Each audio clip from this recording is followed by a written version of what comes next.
నువ్వు అడిగారు కాబట్టి చెప్తున్నాను. నేను నా అంతా నేను చెప్పలే. సార్ మీరు సీనియర్ పొలిటీషియన్. సార్ మీరు సీనియర్ పొలిటీషియన్. నిన్న జరిగినటువంటి గవర్నర్ ప్రసంగం అనేది కౌంట్లోకి రాదు కాబట్టి మీ వైసీపీ ఎమ్మెల్యేలు వచ్చినా కూడాను అది అసెంబ్లీకి హాజరు అయినట్లు కాదు అని చెప్పేసి అది అప్రస్తుతం అండి. మాకు మీరు ఊరికినే ఓ 2-3 ఛానల్స్ పత్రికలు ఇది డేట్ కౌంటర్, ఆ డేట్ కౌంట్కి వస్తుందని మేము వచ్చామా? ఆ డేట్ని మేము లెక్క కూడా వచ్చామా? లేదా అదేమని మాకు అవసరమా? అది మాకు అవసరమా? దాని మీద మా బుర్ర పెట్టామా? మీరే అది రాస్తారు, మీరే ఇది రాస్తారు. కాదండి, నేను అడుగుతున్నా. మాకు అది అప్రస్తుతం. మేము దాని గురించి మేము వచ్చి ఉంటే స్పీకర్ ఒక మాట ఈరోజు స్పీకరు మొదట మాట్లాడడం కూడా మొదటి రోజు సమావేశం అని కూడా మెన్షన్ చేశాడు ఈరోజు. సార్ నేను అంటుంది మీకు అర్థం అవట్లేదండి. మాకు ఆ డేటులో ఇది కౌంట్ అవుతుందా కౌంట్ అవుతుంది మాకు అప్రస్తుతం. మా బుర్రలో కానీ మా ఆలోచనలో కానీ మా విధానంలో కానీ అది లేదు. లేని దాన్ని మాకెందుకు? ఏమని సరే ఆయన తెలుసు మాకు. నేను అక్కడ లేదు కానీ స్పీకర్ గారు మరి మా హౌస్కి వచ్చి ఉన్నా లేకపోతే నన్ను పిలిస్తే కాఫీ ఇస్తానంటే వెళ్ళి చెప్తున్నాం. అది మాకు అప్రస్తుతం అండి. మీది కౌంటింగ్ కోసం మేము ఈ డేట్ల కోసం మేమేమి సభకు రాలేదండి. మా హక్కుని మేము మీ ద్వారా సభ ద్వారా గవర్నర్ గారి దృష్టికి ప్రజల దృష్టి తేడానికి వచ్చామండి అని చెప్పేవాళ్ళం. అది చెప్పేవాళ్ళం మేము. మేమెందుకు మీరే ఇచ్చారండి. 60 రోజులు హాజరు కాకపోతే సభ్యత్వం కట్ అయిపోతుంది.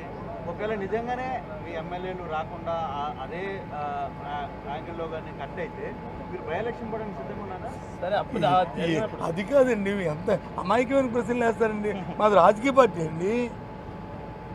మేమేమి తపస్సు చేసుకోవడానికి మేము వెళ్ళి ఋషులం కాదు. మేము రాజకీయాలు ఉన్నవాళ్ళం. మేము రాజకీయాల్లో సందర్భం బట్టి సమయాన్ని బట్టి ఈ అంశాన్ని మేము తయారుగా ఉంటాం. దాని గురించి మనకు డిస్కస్ చేసుకోవడం ఎందుకు? ఓకేనా? సరే ఇగో ఎవరైనా సరే లీడరు నాయకత్వం వహించిన వాళ్ళు రెచ్చగొడితే చంద్రబాబు నాయుడుకి వచ్చి నిన్న అది ఈ లేఖ తప్పరాదండి ఆయన తప్పుతో పట్టించారా? చెప్పండి, ఒప్పుకుంటారా? చంద్రబాబు నాయుడు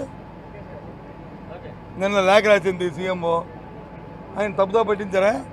ఆయన ఆలోచన అయింది, ఆయన విధానం అయింది. ఇలాంటివన్నీ చిన్న చీప్ క్వశ్చన్. ఇవన్నీ అవతల వాళ్ళ వ్యక్తిత్వాన్ని మనకు కించపరిచిన మాటలు ఇవన్నీ దయచేసి ఎలా రాకూడదు.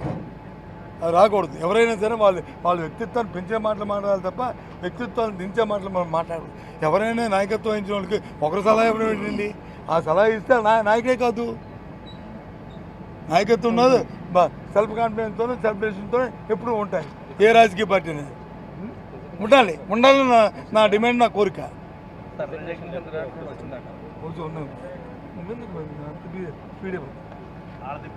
ఇది అవసరమైనప్పుడు చూసుకోవాలి. గొప్పవాళ్ళు ఓకేనా? Bye, see you. నడుస్తుంటుంది. కానీ వ్యక్తుల్ని ఎవరైతే యూనివర్సిటీకి సంబంధించిన ఆచార్యులు ఉన్నారు, బీసీలు ఉన్నారో, వైస్ ఛాన్సలర్స్ ఉన్నారో వారిని బలవంతంగా వాళ్ళు రాజీనామాలు చేయించిన పరిస్థితి ఎప్పుడూ దాఖలాలు లేవు అని చెప్పారు. గత ప్రభుత్వం కూడా ఎక్కడ జరగలేదు. వాళ్ళు టెన్యూర్ అయిన వరకు వెయిట్ చేశాము. చేసిన తర్వాతే దాన్ని కొత్త వీసీని నియమించడం అనేది చర్చ్ కమిటీతో జరిగింది. ఈ ప్రభుత్వం అలా కాదు, 9 మంది ఈసీలు నియమించామని చెప్పి గవర్నర్ గారు ప్రసంగంలో చెప్పారు ఎంత గొప్పగా. కానీ దాని ముందు జరిగిన పరిణామాలు చూస్తే చాలా దురదృష్టకరం. 21 యూనివర్సిటీస్ ఉంటే అందులో 19 మందితో వారు వచ్చి రాజీనామాలు బలవంతంగా తీసుకున్నారంటే సంబంధిత మంత్రి, విద్యాశాఖ మంత్రిగా లేచి కాదు, నో, అది కరెక్ట్ కాదు, మీరు దానికి ఉంటే ఆ రుజువులు సాక్ష్యాలు చెప్పండి అని చెప్పి ఆయన అన్నారు. వారు మాట్లాడికంట ఇంటరప్షన్ చేస్తూ మంత్రులు ఎప్పటికప్పుడే ఇంటర్వ్యూన్ అవుతూ దాన్ని అడ్డుకోవడానికి ప్రయత్నం చేశారు. మేము ఒకటే ప్రశ్నించాను, నేను లేచి ఎల్ఓపిగా లీడర్ ఆఫ్ అపోజిషన్గా మా పార్టీ తరఫున ఒకటే అడిగాం సూటిగా.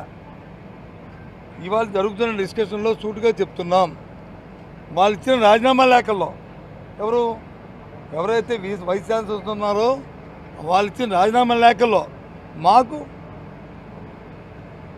ఉన్నత విద్యాశాఖ కార్యదర్శిగా ఉన్న వ్యక్తి ఐఏఎస్ ఆఫీసర్